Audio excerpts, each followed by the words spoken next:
Hey. Happy New Year, my cherished viewers.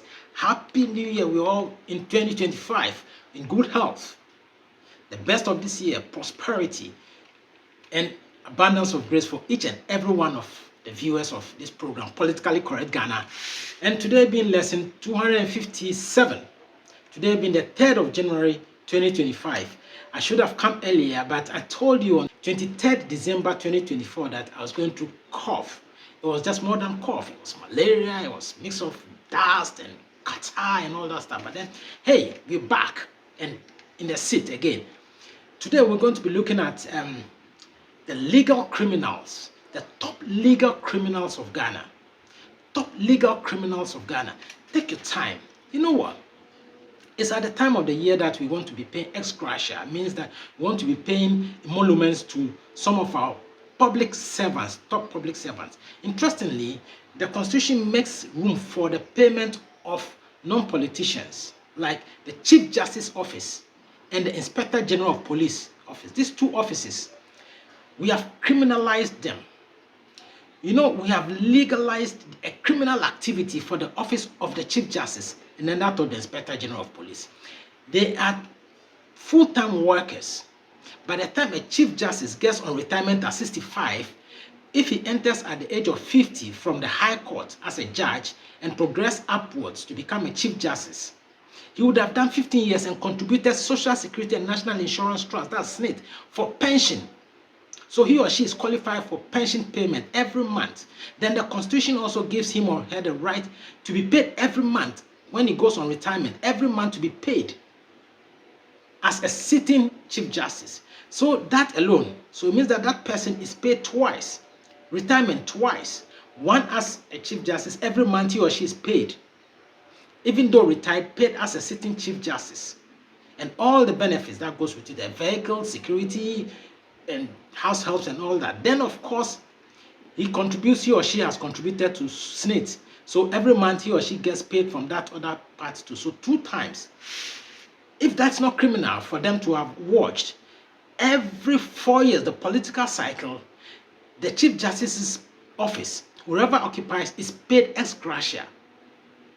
Take note, every 4 years he or she is paid ex gratia. Meanwhile, the person continues working, which is criminal. That notwithstanding, the Constitution says when he or she retires, he should be made a member of the Council of State. And over there, they are also paid 4 years. Even though the person is retired, he or she gets paid 4 years ex gratia or emoluments for being a member of the Council of State. I mean, how can it be this criminal for a Chief Justice to refuse to know that of this criminality of sitting and taking multiple end of service benefits as what? SNIT pension, which is due him or her, his or her own contribution from his labor. Then of course, being paid ex gratia every 4 years whilst in service. Whilst in service, being paid for being in office, which is also criminal. Then the third one, which is when he goes on pension, he's put on Council of State membership and gets paid 4 years as though it's a political office. That is too much. For a Chief Justice not to know, all those Chief Justices that have gone through, we have criminalized them. They are criminals. The law itself has criminalized them. And it's strange that none of them has raised their hand against it, that this anomaly must be corrected. The IGP pays SNIT. It's a police officer, Inspector General of Police is a police officer, goes through the process, pays SNIT all the way to, so they pay more than 15 years of Social Security and National Insurance Trust. So he or she gets paid at the end of each month when he or she goes on retirement by SNIT, Social Security and National Insurance Trust. Then he or she also was in service as an IGP. Every 4 years, political 4 years, he or she takes ex gratia.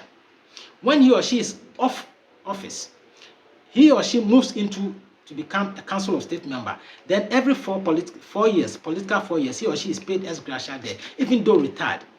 And he or she retires on his or her monthly salary. So every month SNIT pension, every month he retires on his or her pension, his salary. So every month he or she is paid, and SNIT pension is paid, retires on his salary every form. For every month he's paid as if he's in active service, though on retirement, then goes on to take ex gratia whilst in service, and then even after service, he or she takes ex gratia. What kind of criminal activities are this? These two offices are criminals. The Constitution have criminalized them, and they should have raised their hands. And for they refusing not to raise their hands, they are criminals. You don't criminalize, you don't legalize a criminal activity, but they go jailing. These are criminal justice system. They go jailing, go thieves and then people who steal hens and then fowls. How can you? The name is H. Kwame Afaglu. We have to correct this anomaly, or not. We don't have any justice system in the country because we are ruled by criminals.